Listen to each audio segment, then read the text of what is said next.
I think the simple suggestions to alleviate back pain would probably be to control weight first. Secondly would be to engage in some type of exercise program. I know exercise is really a big thing among the younger people now, but I don't think you have to over-exercise. I think you just have to exercise the major muscle groups. I think part of that footwear can be addressed by what a person does. If they're going to be on their feet all day, they're going to need something that is very supportive. Good soles, good shoe wear itself, and in fact sometimes the shoe wear may need to be changed. People who wear heels, ladies we see commonly wear heels. If they're used to wearing heels all their lives, then that's fine. But if you're wearing it just for cosmetic purposes, so to speak, that can be really difficult, and bringing another pair of shoes to change out would be beneficial.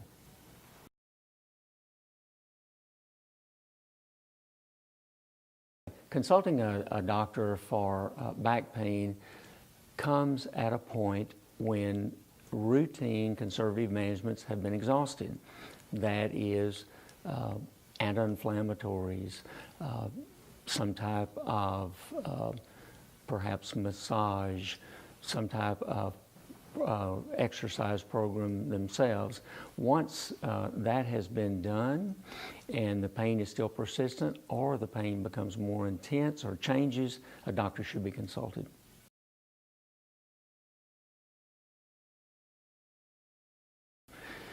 Treatment options for back pain are quite a few. Conservative to start with, such as changing an activity that has actually brought the pain on. Routine medications such as Tylenol or ibuprofen or those type medications. A proper exercise program itself, physical therapy, going on to injections if physical therapy hasn't benefited.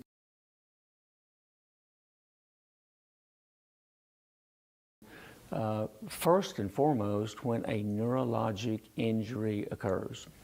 For instance, a person loses strength in a biceps or a triceps in the upper extremities, or a person develops a foot drop in the lower extremities. Surgery is definitely an indication, and also there's a time frame.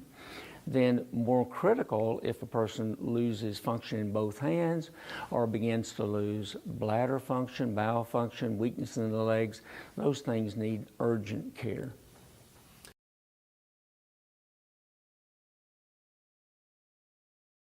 If a person is contemplating surgery, I tell them they have to be very comfortable with the surgeon, number one.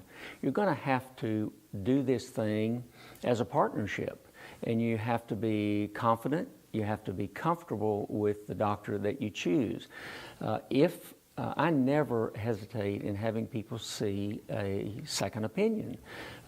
Get another opinion, see if it's very similar, or if it's divergent completely from the doctor that you're relying on, then a third opinion may be needed. But you need to be comfortable and confident.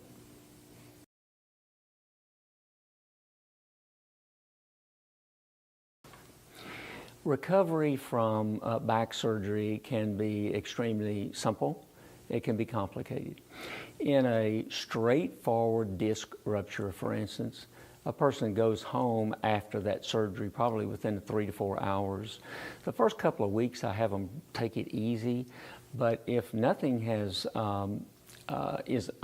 alarming, and nothing is alarming in the postoperative course, they can get back to a fairly routine activity by 3 weeks, and not heavy lifting. Now, on the other hand, if we take somebody who's had a very complicated surgery, they've had to have a fusion, they've had spinal instrumentation, they've had bone graft taken, that's a slower process. Usually in the hospital 3 to 4 days, usually up and about, taking care of themselves by 2 weeks, but using a brace, using a walker, and so their time frame is more 3 to 4 months before they're doing really regular activities.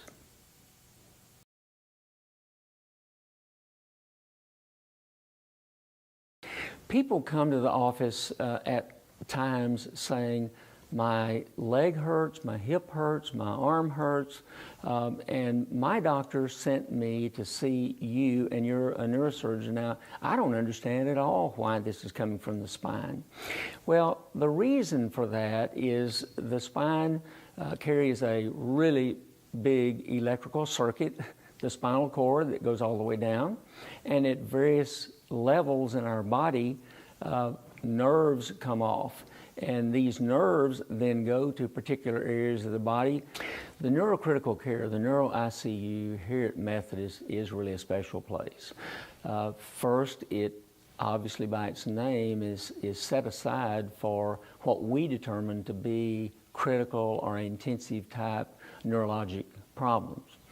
The uniqueness of our center is that we have a neurointensivist. A neurointensivist is an individual who's already done a neurology training, and then on top of that has done intensive care training. And so we have a neurointensivist that essentially almost stays in that unit all the time. So as surgeons, we can operate the patients, we can know that complex patients and complex situations are being managed, and of course we're on top of things, and we have a direct communication line with the neurointensivist. We follow the patients. We always have his opinion, our opinion, and we do what we feel is best for the individual situation. The nurses on the neurocritical care unit are specialized. They stay on that unit. They're specifically trained by our neurointensivist every day. There's a conference every day at 1. We undergo special education and training with them, and when we do procedures or when we have new types of patients, then we specifically instruct them, go over this time and time again. We interact with them. We treat them absolutely as professionals. There's no one, more superior than the patient themselves. And so we interact with the nurses, and they interact with us, and together we solve the biggest problems.